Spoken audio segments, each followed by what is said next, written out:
Muy buenas tardes y bienvenidos al programa del momento, PsicoLate, donde aprenderemos cosas nuevas sobre psicología. Mi nombre es Karen Julio y el día de hoy tenemos unos queridos invitados con quienes hablaremos sobre la terapia narrativa.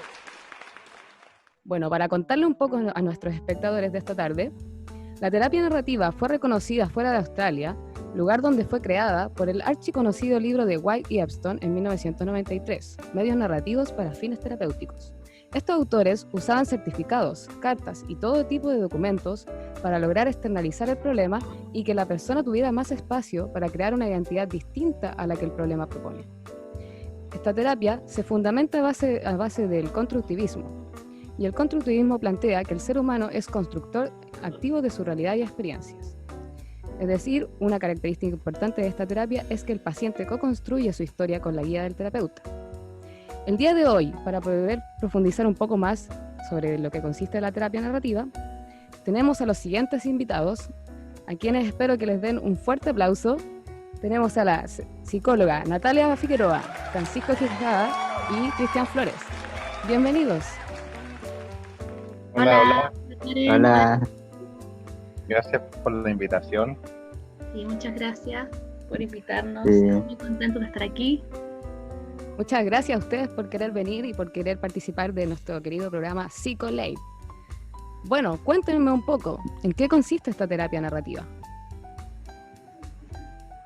Bueno, para partir, básicamente la terapia narrativa consiste en que cada persona, cada individuo, en el lenguaje, digamos que es una representación de la realidad de esa persona.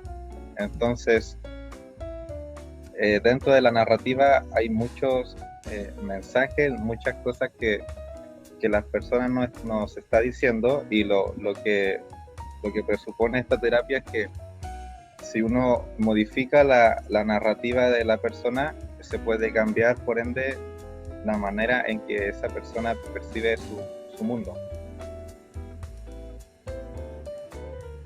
Claro, o sea, esta terapia básicamente busca que a través de la narrativa logremos modificar la perspectiva que la persona tiene acerca de su problemática. Exactamente. Y para eso, bueno, la narrativa consta de tres dimensiones, las cuales son el contenido, el proceso y la estructura de la narrativa. Entonces, básicamente lo que se hace con la persona es ayudarle a recordar más detalles de un suceso determinado, que puede ser el suceso por el cual la persona va a terapia, que sería su motivo de consulta. Entonces, se recuerdan más detalles de ese suceso, así como se recuerdan también otras vivencias personales del pasado. Y de esa manera el contenido crece sustancialmente, el contenido de su narrativa, porque ya no es solamente de un momento X, sino que es de muchos recuerdos, y todos formando un todo, valga su redundancia.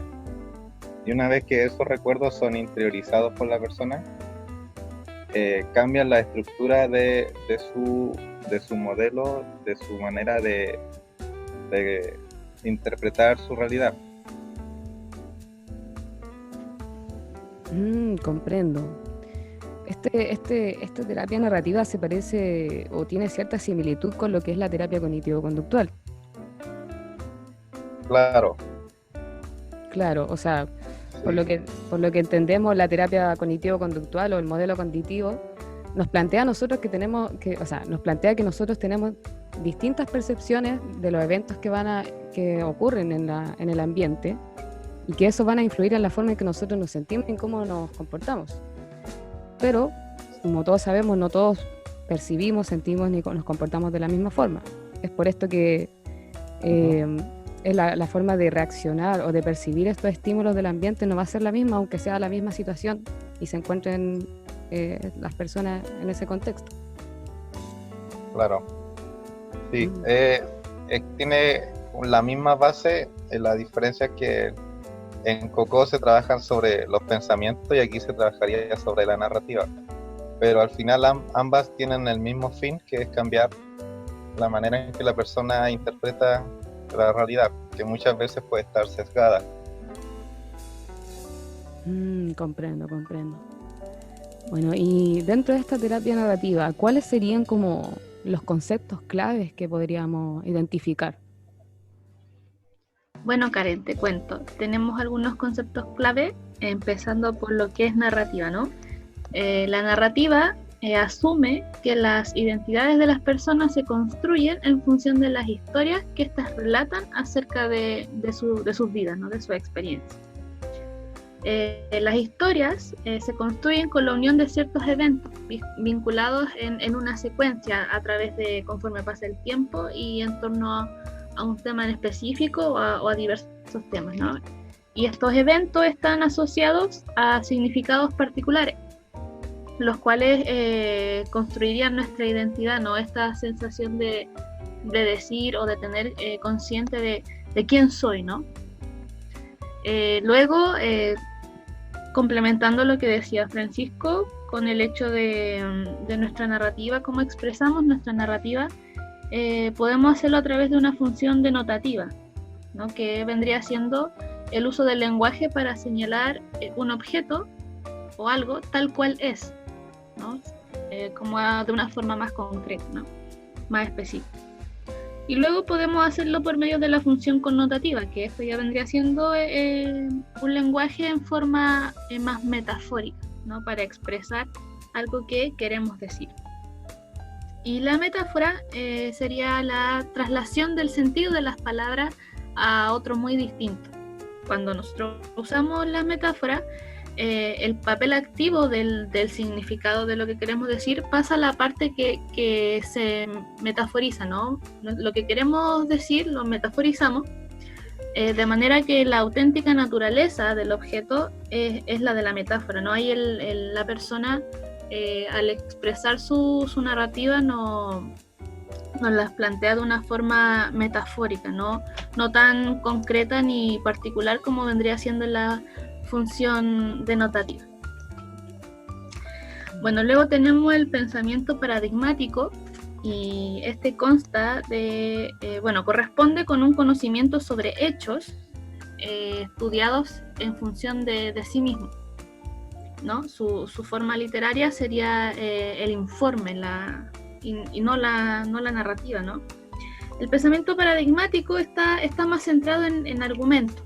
Es lógico y trata de cumplir con un ideal de un sistema formal, ¿ya? De un sistema de una forma de descripción y explicación.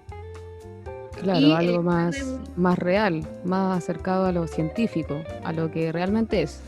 Exactamente, Karen. Y está regulado por requisitos, ¿no? Que vendrían siendo la coherencia y no la contradicción. Entonces, este pensamiento paradigmático pertenece más al ámbito de la razón, del razonamiento. Y en contraste tenemos el pensamiento narrativo. Y este modo narrativo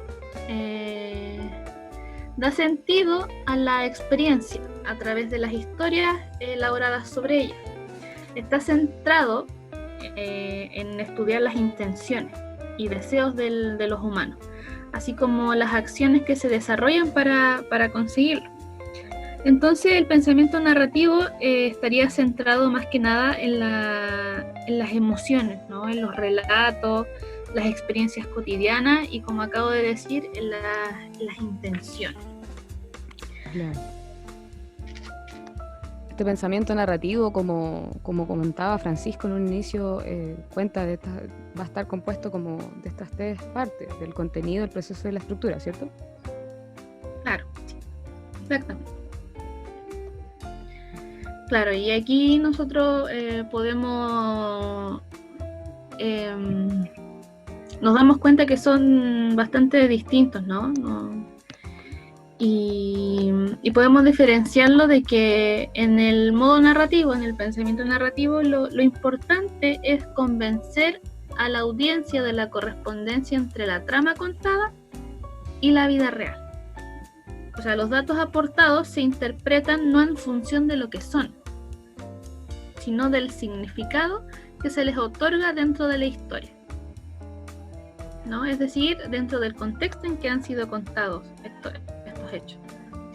Y las historias son subjetivas y su valoración debe tener en cuenta la subjetividad de su autor, ¿no? De la persona que los vivencia, que las relata. Y a diferencia de las teorías paradigmáticas que intentan, claro, demostrar la inadecuación de otras alternativas, ¿no? El pensamiento narrativo intenta entonces abrir nuevas posibilidades, mientras que el pensamiento paradigmático busca delimitar, ¿no? ¿Se logra entender un poquito? Sí, bastante claro. O sea, tenemos por un lado el pensamiento paradigmático que tiene que ver más como con esto que mencionabas tú, con lo científico, de describir las cosas tal cual son. En cambio, el pensamiento narrativo le permite al autor que narra su propia historia poder narrar con más detalle, utilizar esto de la metáfora que mencionaba en un inicio, que es una forma súper natural de comunicar ciertas, no sé, emociones o aspectos o problemáticas que la persona tiene. Claro. Tal cual como lo dice Tere. Bueno, a mí me gustaría agregar algo. Sí, adelante.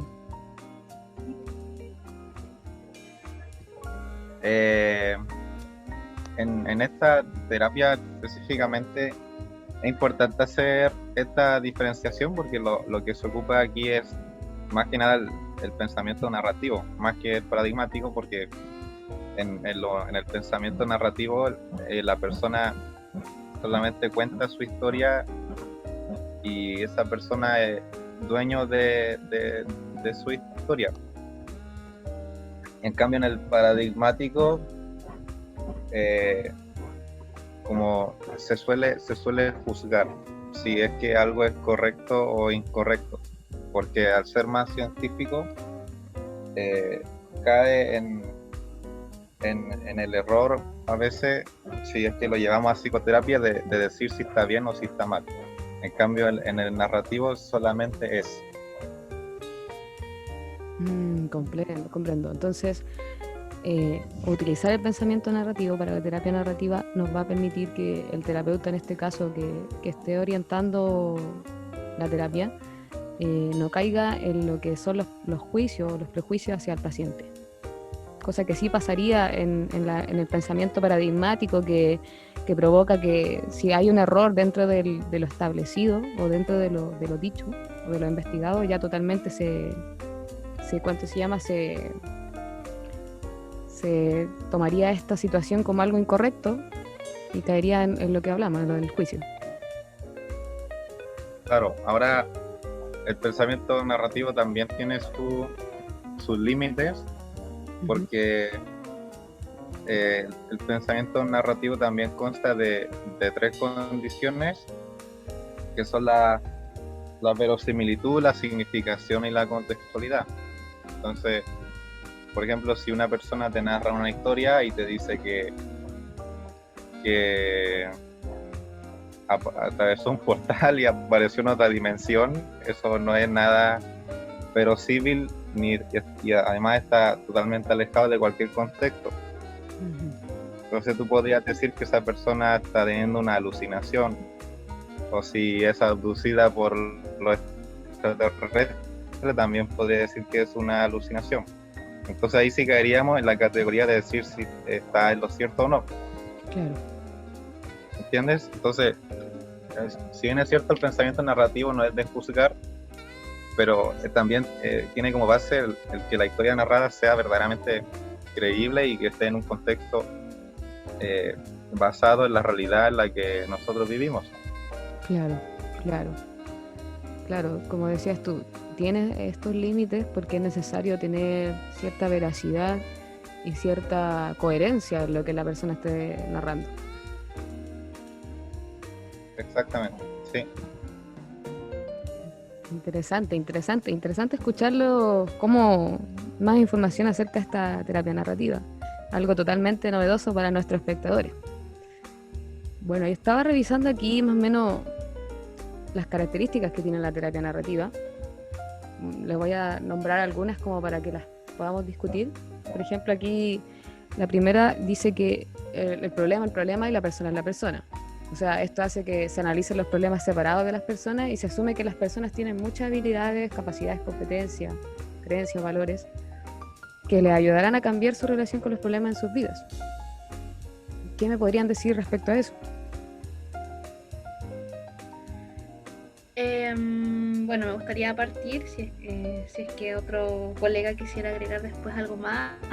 Me gustaría partir con mencionar lo que propone la terapia narrativa en cuanto al terapeuta, ¿no?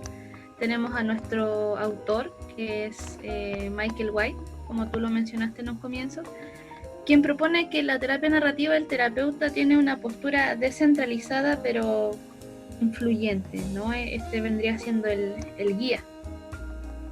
Y esta terapia adoptaría un enfoque respetuoso y no culpabilizador, situando a las personas como expertas de su propia vida, ¿no? ¿Quién mejor conoce sus emociones, su experiencia y todo que la propia persona, ¿no?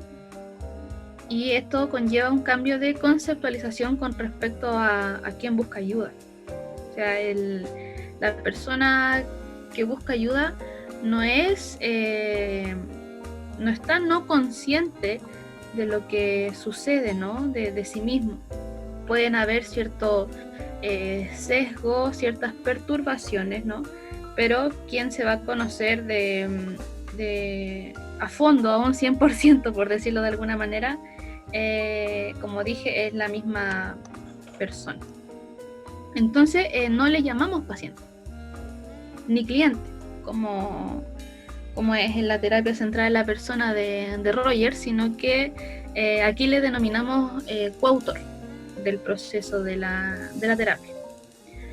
Y bueno, con este término de coautor, este autor, Michael White, quiere cuestionar la posición del terapeuta como experto y por tanto cuestionar esta superioridad, ¿no? Sobre la persona que busca ayuda, porque dentro de la sociedad está esta visión al terapeuta como un todo, ¿no? Un sablotodo.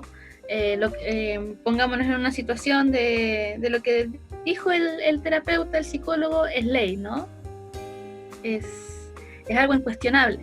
Y claro, no es así. O sea, como psicólogos podemos presentar muchas equivocaciones, muchos sesgos, y tenemos que estar totalmente abiertos y tener una postura humilde y respetuosa para poder integrar todo lo que la persona que tenemos enfrente, quien acude a nosotros, nos relata, ¿no? Nos cuenta, se abre para hablar de sí misma y contarnos la problemática con la que acude, ¿no? Entonces, el coautor, la persona la que llega a consulta, es quien ayuda al terapeuta a comprender la situación, desmontando todos los prejuicios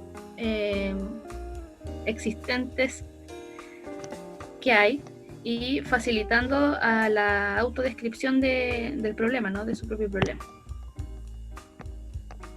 Entonces, claro, como digo, el terapeuta viene siendo un mero guía, un mero acompañante a la persona que pide ayuda. No es Dios. Claro, o sea, esta terapia rompe con toda esta estructura como popularmente conocida de que el psicólogo es el experto de la problemática del paciente. Aquí sería lo contrario, el paciente es el experto de su problemática y el terapeuta va a ser quien guíe y pueda construir la interpretación o la narración que tenga el paciente sobre esta problemática. Claro, es como por ejemplo que la persona educa al terapeuta sobre su vida, ¿no? Sobre sí mismo. Y el terapeuta educaría entonces a esta persona sobre las herramientas que posee para poder ayudarlo a encontrar en este caso de la terapia, una narrativa, una forma de interpretar su realidad de una forma más adaptativa, ¿no? Claro, comprendo. No sé si alguno de los otros colegas quiere agregar algo a esta característica de la terapia. Más allá de hablar de las características que habló la compañera, o la colega, o sea, avanzar más que como volver a decir que el terapeuta tiene la postura humilde y respetuosa en cuanto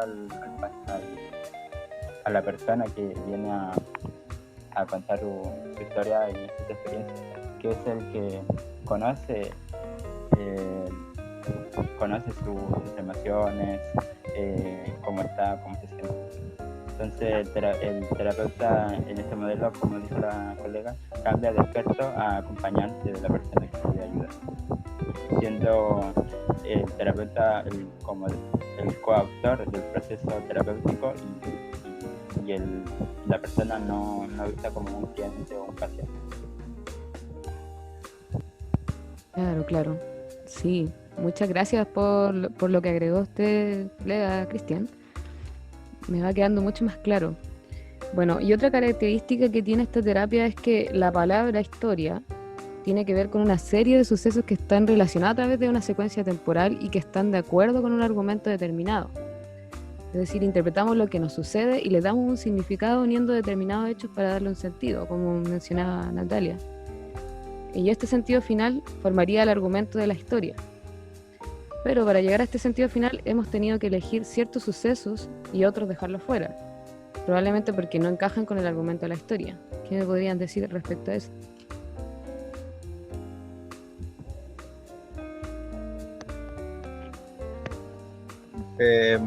Bueno, eso está relacionado con lo ya mencionado anteriormente, en el sentido de que al final la historia de la persona es su interpretación, y que para llegar a esa historia ha tenido que dejar, como tú dijiste, dejar algunas cosas de lado.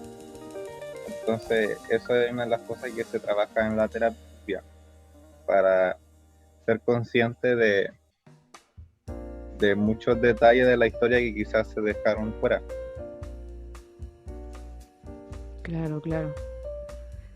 Claro, esto como para poder también focalizar un poco más en la problemática que nos traiga el paciente con su narración.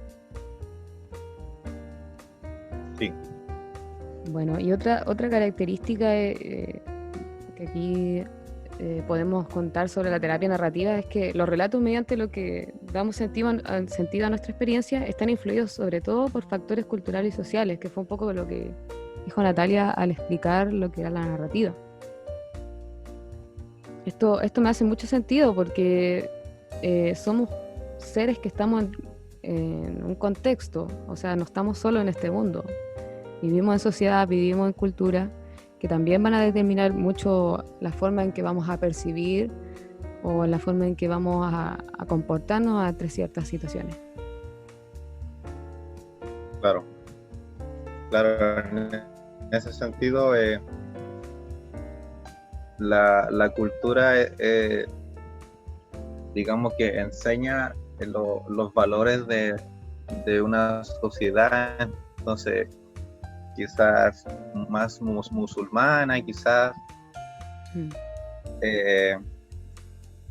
va a considerar que la mujer tiene que estar con el rostro tapado, etcétera, pero nosotros quizás esa experiencia la vamos a considerar incorrecta, pero quizás ellos la consideran correcta. Entonces, claro, como tú dijiste, muchas veces las experiencias de una persona y cómo la interpreta están basados justamente por la cultura y la sociedad donde se encuentra. Claro,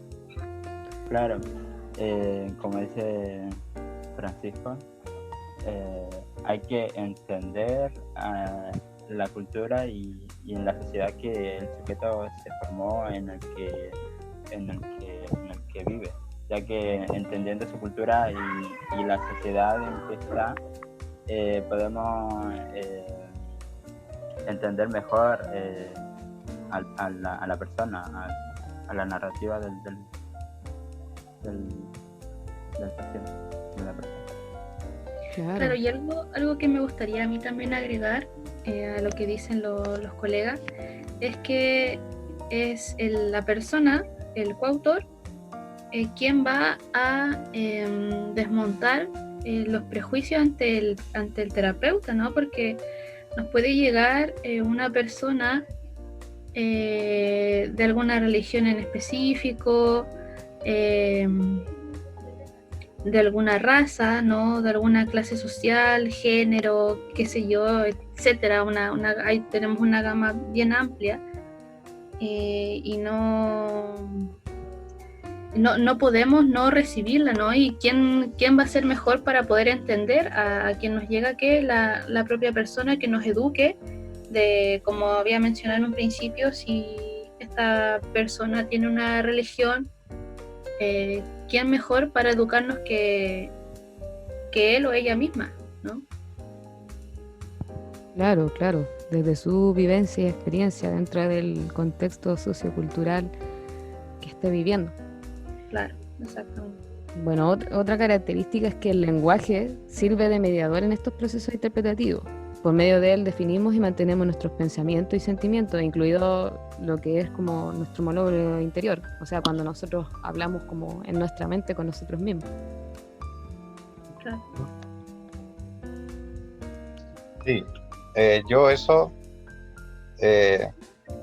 lo interpreto como que el lenguaje puede ser un reforzador o un castigador de la emoción o del pensamiento que una persona determinada puede sentir. Entonces, como tú mencionabas, de los monólogos internos, a veces las personas se cuestionan a sí mismos o se dan ánimo a sí mismas. Entonces yo creo que el lenguaje tiene una función reforzadora o castigadora de la emoción y del pensamiento. Claro, o como muy popularmente se dice, el lenguaje crea realidades. Por eso es algo muy importante que se considera en esta terapia. Sí, el lenguaje crea realidad, eso es. O como dice el colega Francisco, castigador, puede ser muy castigador con nosotros mismos. Nuestro propio monólogo interno puede ser bastante castigador y llegar a ser totalmente disfuncional. Es por ello que hay tanta problemática, ¿no? en la población. Claro, o sea, a veces puede pasar que dentro de nuestra narrativa la forma en que percibimos o tenemos estos pensamientos o cómo los planteamos en la narrativa va a ser bastante distorsionado o muy alejado a lo que es la realidad en sí. Claro, totalmente disfuncional, ¿no? Claro, generando este malestar psicológico en la persona. Bueno, y una última característica que les voy a mencionar es que aquí las historias dan forma a nuestras vidas e impulsan o impiden la realización de ciertos actos. Bueno, esto es lo que llamamos los efectos de la historia dominante. Vivimos varias historias a la vez. No podemos explicar nuestra vida solo desde un punto de vista. Por eso consideramos que los seres humanos tenemos vidas con historias múltiples. Esto permite la creación de una historia alternativa, o más o menos lo que ustedes decían, que la idea es como dentro de esta terapia narrativa la persona nos va a llegar con cierta narración acerca de su problemática, pero al buscarle otros puntos de vista o otras alternativas dentro de su misma historia de vida, vamos a permitir poder cambiar la forma en que la persona vive y, o sea, visualiza o percibe esta problemática, ¿no?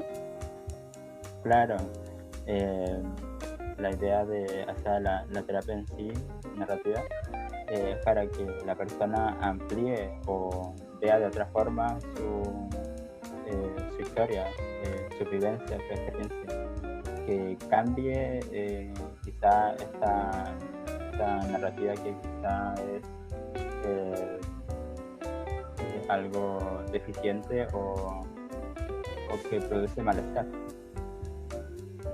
Y con esta terapia lo que se quiere es que haya un cambio en esta visualización de su historia, una historia alternativa. Claro, comprendo.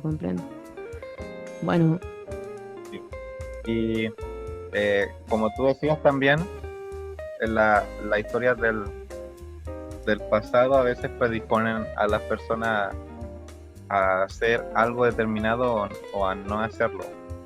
Entonces, por eso es que se comentaba previamente también de que se trabaja con las experiencias del pasado de la persona y se le ayuda a recordar esos sucesos para así armar una historia con mucho más detalle. claro, o sea, para comprender desde dónde viene este problema. Ujú. Claro. Sí, es súper importante eso, considerar el pasado para comprender el presente, como dicen. Bueno, y cuéntenme un poco, ¿cuáles son las técnicas más como conocidas de esta terapia narrativa? Bueno, las técnicas de la terapia narrativa son varias. La primera que podríamos comentar es la de construcción narrativa, que en un principio el terapeuta se encarga de orientar al cliente para que cuente su historia con sus propias palabras de forma totalmente libre. Durante el proceso, ambos tratan de encontrar nuevos significados en la historia de la persona, que le permita alterar la ya existente o crear otras nuevas. A este proceso de alteración y o creación de nuevas historias se le conoce como reautoría o renarración. Y la finalidad de esta técnica es que el usuario, la persona, sea consciente de que tiene el control sobre sus propias interpretaciones y es capaz de crear nuevos significados. Y la otra técnica que podría exponer es la de externalización. Por medio de esta técnica se intenta cambiar la perspectiva de la persona para que deje de verse a sí misma como problemática. Al inicio, lo más común es que la persona se describa en su relato como una persona con problemas. Ahí es cuando comienza la externalización.